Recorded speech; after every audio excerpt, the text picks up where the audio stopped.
This video assumes you know the basics of Gigantic. Learn the fundamentals like the game mode, the objectives, and then come back here, let's talk. Hey guys, what's going on? Welcome back, and I'm Skyland Shore, and today we're going to be talking about Gigantic. That's what I feel like talking about, because the NDA was actually loosened today.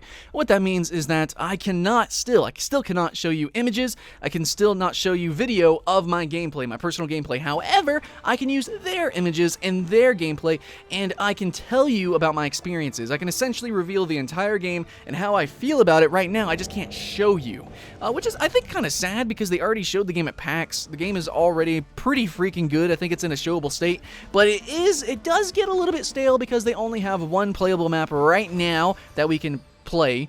There is another map, it does exist, and we have played on it before, but it's just like not in rotation for some reason, and I think that's really sad because that's actually my favorite map. I think it's like 10 times better than the desert map that we've been playing, but whatever. I just want to make this video, kind of talk about Gigantic, kind of elucidate some things that people were wondering about. You know, what's the game feel? Is it more like a MOBA than a shooter? You know, stuff like that. And then I'll probably do another video talking about more in-depth mechanics and characters, and basically I got a lot of videos coming out for this game, but I just wanted to do a video because I can, and I want to, and finally, the NDA is loosening. You know what that means, guys? That means the NDA is going to drop pretty soon. I'm going to get some footage out for you guys. I'm going to be dishing that out on all sorts of different channels, and especially this channel. I'm going to be doing some Let's Plays and streaming. Going to have some fun, yeah!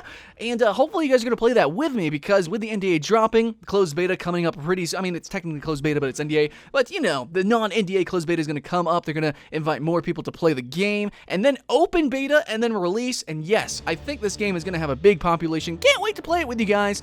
But let's get into it. And firstly, I just want to say, got any questions, guys? Leave it in the comments below. I expect to answer whatever you guys have to ask. I will probably be able to do so. Okay, let's get into this. First question, is it more like a MOBA or is it more like a arena shooter? And in my opinion, game feel wise, you know, just like the raw feeling of the game, it really feels like a shooter. I think that's really important, is that everything is incredibly mechanical. Everything is aimed, everything's a skill shot, everything is very momentum-based, physics-based as well. So, like, if somebody is moving, you need to read their animations, which I think is freaking huge. Almost no other game does this. Very rarely do you see games do this. But the animation work in Gigantic, okay, guys, is freaking phenomenal. It's very cartoony, yes, but it's very pronounced. And because it is pronounced, you can actually tell where somebody is going to move because of the way their body is leaning or twisting or what have you.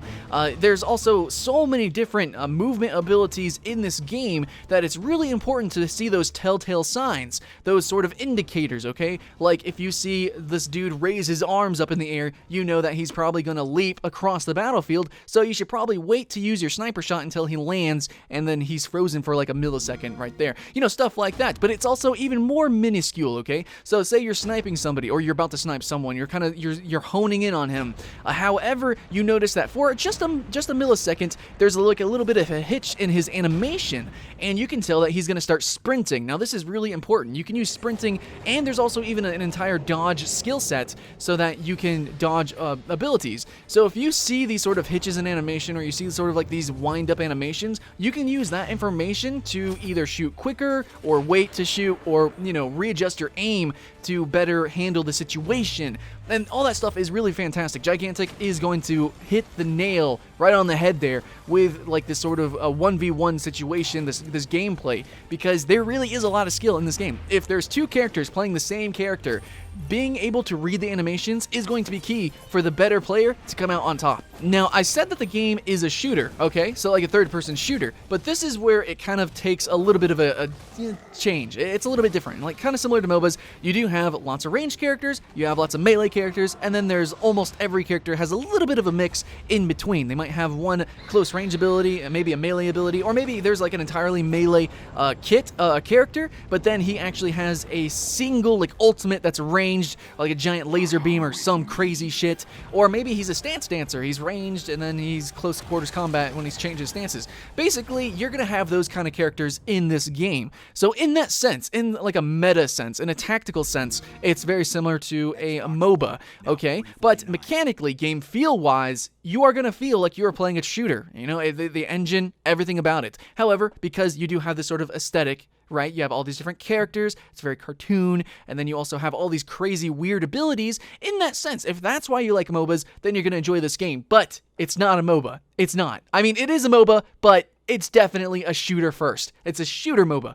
Shooter first. So with that question, how many characters do we have right now? Well, they're called heroes, and we have 1, 2, 3, 4, 5, 6, 7, 8, 9, 10, 11, 12, 13, 14, 15 that I'm seeing right now on the website. However, they did just remove one person, so that's 16 that's going to be added in the game, maybe for when you guys get in at closed beta. And I imagine that there's going to be lots and lots of characters added in. Looking at the monetization scheme, it seems like you're going to be able to purchase skins, and you're going to have different characters that you need to purchase, which is totally fine because it's locked in. You don't change your heroes in game like you do in Overwatch, so it makes sense that you will have to purchase these characters individually, but that also incentivizes them to constantly create new characters very often, which is going to be pretty fun. Next up, let's talk about some of these more pronounced characters, I think. Now, there's sort of like the poster child here of this game. There's just a couple of characters that are just really unique, and they kind of use these in promotional pieces very often, and we're going to talk about some of these that you're probably very interested in. And first, let's talk about Tito the Swift. He's this sort of like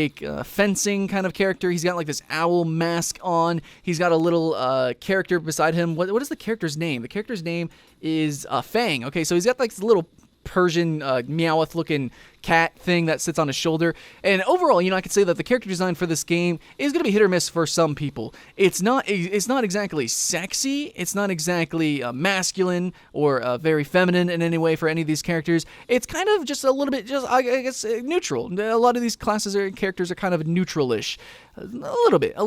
Like we have old grandmas, we have like little girls, well, not exactly the most prettiest girls either. They're kind of, I don't know, it's something that I just wanted to say. Like, some people complain that games are over-sexualized, and probably the most sexualized character in this game is entirely fully clothed. Like, she has armor and clothing on 90% of her body. Like, all you can see is her hands and feet. So, that's all I'm saying. It seems like these characters are pretty, good E for everyone. Let's just say that. But anyways, back on Tito the Swift, yeah, I guess he looks pretty cool. I don't know what to really say about him too much. But overall, his abilities are pretty fun, and he's definitely exemplary for this game. It's agility, and it's speed, it's mobility overall, yeah. His stats, if you go look at it, his attack, defense, mobility, and utility, his mobility is off the charts. Well, it filled up the bar there.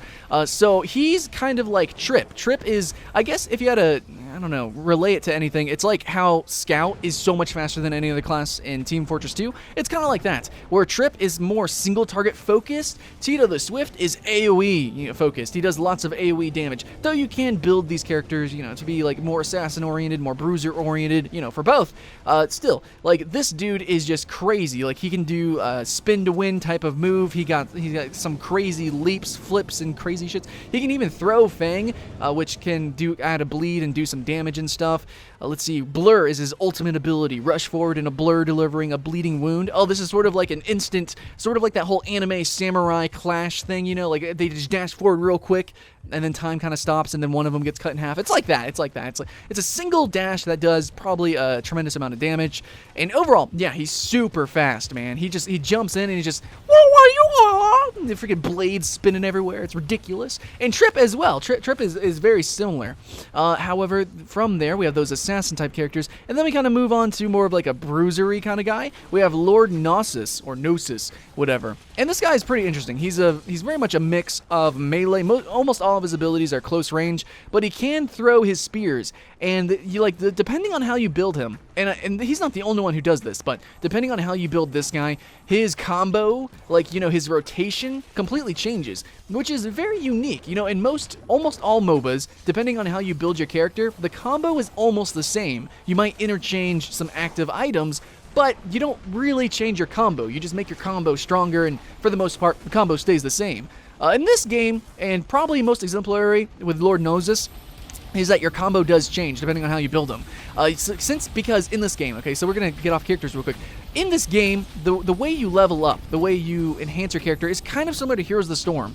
But you directly level up a single ability, okay? You level up your left click or you level up your right click, And then from there, you don't just level it up. One, you choose, okay? It's like a tree, okay? Each level you choose from 2 different sort of level ups. Like maybe your skewer, which is you throwing the spear, maybe that can do maybe like a knockback. I'm just saying, I can't remember what it can actually do. Maybe it does a knockback, or you can choose between a bleed. Or, like, you know, if you choose the bleed, the next time you level it up, you could choose the bleed will slow them, or the bleed will last twice as long. You know, stuff like that. There's also sometimes when you level up something, it'll remove, you know, to kind of balance it out. Like, it might make a skill super overpowered. Like, you can use this ability twice. However, it's got a longer default cooldown. Yeah, so there are some level up stuff like that, but you level these different abilities up individually, and you do, even in those individual levels up, you have a choice of what you level those up. So Lord Gnosis and, you know, other characters can play totally different depending on how you level them up, but not just play different, but feel different. You know, the combo, the rotation can be totally different. So, one character that I think I'm having a lot of fun with, I'm getting used to him, is HK206. He is a robot, and he's a very ranged character. He's probably like full solid, just ranged. But what makes him a little bit different, and there's actually Bastion from Overwatch, which is a very similar character. So this dude can, he's a stance dancer. He can mount himself. He basically becomes turret mode. He can't move, but his abilities become stronger and stuff like that. You know, he gets a little buffs and a little bit of defense from that. And what's really cool about him is that even though he's super ranged, he's pretty inaccurate, and you have this like ammunition kind of system, this cooldown system, and you have to be really careful about how you are utilizing your character. And you know, it's just really important with this guy because you're going to run out of stamina, and then once you run out of stamina, because you use your stamina to use abilities, so he can do tons of damage. But if you miss, or even if you kill somebody, maybe, or maybe just barely kill them, right? You're still out of stamina, and they're starting to charge you. The team's starting to charge you. You don't have any stamina to run away. So that kind of sucks. This is for every character, though. Every character uses stamina for their abilities. Now, for snipers and stuff, that doesn't really mean too much because you're not really using your abilities so often, right? You're taking a pot shot every once in a while, maybe get a headshot, and if somebody does jump on you, you have full stamina to run away. HK206 is a little bit different. With all these benefits and stuffs, he's still not a sniper. He's ranged, but he's not a sniper. So sometimes he's in the thick of it, and he has to choose. It's either run away or just do tons and tons of damage. And that's pretty cool. I do like that differentiation. Let's see. We've got some characters that I have problems with stamina. That is going to be Trip. Trip is super fast. She really is. But her abilities are really agility based. Like, she's fast, but you can run out of stamina really, really fast because you're using your abilities so fast and so bursty. So if you do your full rotation on an enemy, you're basically out of stamina. Like, you're out. And even though you are fast inherently, somebody like actually using their stamina to run at you is still faster than you. You're not like the Scout. Scout is going full speed all the time. In this game, you have dodging, you have jumping, and you have using your abilities and also just running. Holding shift uses stamina. So if you're Trip and you go in and you try to assassinate someone, you use your full combo, you miss something or whatever, for whatever reason you don't kill them, you're basically a sitting duck, you're gonna die. You probably should save your invisibility or one ability to actually escape. Just either way, know that stamina management is huge in this game. Absolutely. So for people who actually like resource management, like that adds a lot of tactics and it adds a lot of skill to the playability of this game. Because you have to make choices. You can't just do everything non-stop all the time like Guild Wars 2. You're limited by a resource, which is very limited, especially if you were playing an agility class like Trip. Yeah, you can get some benefits from like leveling up certain attributes to use less stamina, but you're going to do less damage, and so you need to make that choice. Alright, so let's talk about some of these support characters. Now, this is not something that I normally play. So, for right now, I think the only dedicated tank person is gonna be the Margrave. He's unstoppable tank. I'm not sure if anybody else technically counts as a tank, but for right now, I see the Margrave is definitely like the tank guy. I'm going to count that as a support role. What's really cool about the Margrave, though, is that he does tons of damage, and he's also incredibly mobile. So, like, he's just very mobile. He does lots of damage, and yet he's a tank, and I like that. So you're not sacrificing anything. Like, a lot of people don't like playing tanks sometimes, you know, because they can be boring. You're just a slow-moving wall. No, not in this game. In this game, you are incredibly mobile. Everybody is incredibly mobile. You just have different ways of mobility. Sometimes you're more agility-based. Sometimes you're more sustained mobility. Or like the Margrave, you know, you have a charge, you have a leap, and it's pretty epic. So you have a charge and a leap. I like that. It's not just one or the other. You just, overall, most characters do, like Tito the Swift actually, he has a leap, and it's not that great of a leap. It's actually kind of corny. The Margrave's leap is definitely better, especially if you level it up. Tito, though, has his mobility in different ways. Like, he's got more stamina, his base speed's higher, so yeah, he's a little bit more sustained speed. Margrave is a little bit more agility-based, despite being a tank. And overall, these characters, I'm trying to describe you some characters to tell you that these characters really do feel interesting and unique. Aisling is a summoner. She actually wields a spirit knight, and then she has to command it across the battlefield, and that's freaking awesome. And then we've got Griselma. Griselma is like the engineer, basically. So, except she has these things called portal beasts. They're like hands, but they shoot like turrets.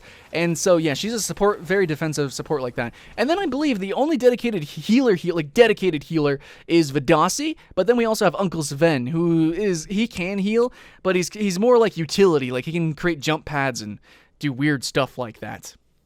And Zenobia, I think she might be like a support-ish kind of person, but she's more like debuffs, stuff like that. But for the most part, like, the archetypes are they're interesting. They're definitely interesting. Like I said, if you have a tank, it doesn't mean that you're slow as fuck. It doesn't mean you're fat as fuck. And it doesn't mean that you can't do damage. The Margrave does damage. He's basically, I think, to me, he's very well-rounded. And most characters are. Even if you're a sniper, you can switch the way, like, okay, Amani, she can actually switch how she shoots. Instead of aiming down a scope and then sniping, taking pot shots, she can actually do a little bit of CQC, and she can even go invisible to be able to assassinate a little bit. And she can also be very supportive. So she doesn't have to play a carry role. She can support depending on how she levels up her character. So yeah, you do have a lot of flexibility, which is what you want. In a MOBA style game, you want a lot of flexibility with these characters. But what's really fantastic is because of Gigantic's main engine and how it's played, because it is a shooter first. Because it is like that, these characters, whenever they do go different builds,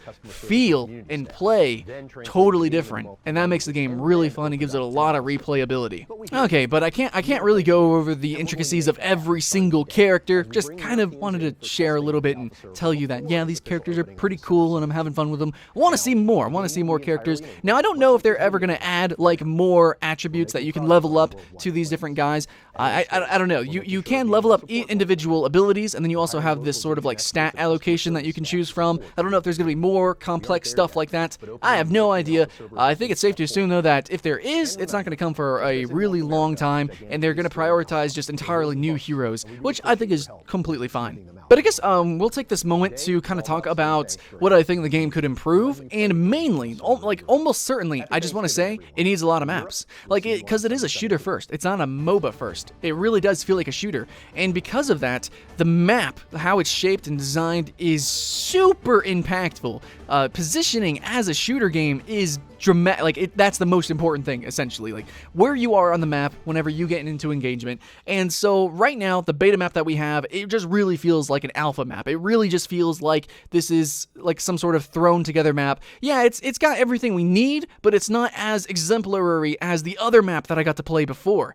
I just want to see lots and lots of new and unique maps so that all these different characters can sort of like really shine. You know, if there's a very vertical map, the Margrave will do fantastic because he has such a really big leap. Not only does it go very far, but it can go very high. Like, he can actually jump really high and go up to these different places. Same thing with Uncle Sven and Vodin. They both have jump pads, so I would like to see more verticality to take advantage of those characters. And I just think that would be really cool. I just want to see lots and lots of different maps that utilize these different characters in different ways, just like in Heroes of the Storm. That's why Heroes of the Storm has such replayability, even though overall it doesn't have many mechanics, because it has these different maps, which essentially create different game modes. And I think Gigantic really needs to focus on that. And I believe that is the direction they're going in, but I'm just saying right now, playing the same map over and over, Gigantic will, that's not going to work. It needs multiple maps, and that is where Gigantic is really going to shine. And I guess another thing I can complain about, sort of, and this might be due to the servers, you know, because they're beta servers, latency might be a little bit higher,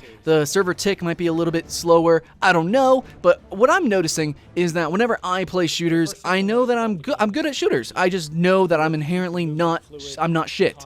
And it really surprises me how often I'm missing abilities in this particular game. Now, I know part of it is because of the animation wobble wobbliness, right? So like if I see somebody in a location, I go to shoot them, but I'm not paying attention to animation cues, and they're actually dodging at that moment, or they're changing direction. I understand that. Okay, I'm keenly aware of the physics of the game. But it just feels like whenever I activate an ability or a shot or just whatever, even if it's an instant cast ability, I feel like it takes like a little bit, like half a second sometimes, to actually launch that ability. So the wind-up definitely kind of sucks a little bit. And I don't know what's up with that. That might be to have some sort of like counterplay so that people, because of the animations, the animation actually has to wind up itself. So maybe that's why, maybe that's just something I have to get used to, but it's something that's going to irritate a lot of new players. They're going to be like, how am I missing? I don't understand. And it's just because there is a little bit of wind up, especially if you are playing like a caster class or if you're playing a melee class, because then you literally do have to actually wind up the melee attack. And the casters have to actually start the spell, and the effect has to create and then launch. So yeah, a lot of abilities, more than most games, even MOBA. The abilities take a little bit to actually launch and get started, and so yeah, I mean that's just something to get used to, and maybe it'll be improved. Maybe things will feel a little bit less sticky, but then again, that could just be a momentum thing. Could be something to just get over. But that's just I'm just telling you how I feel, guys. Just telling you how I feel.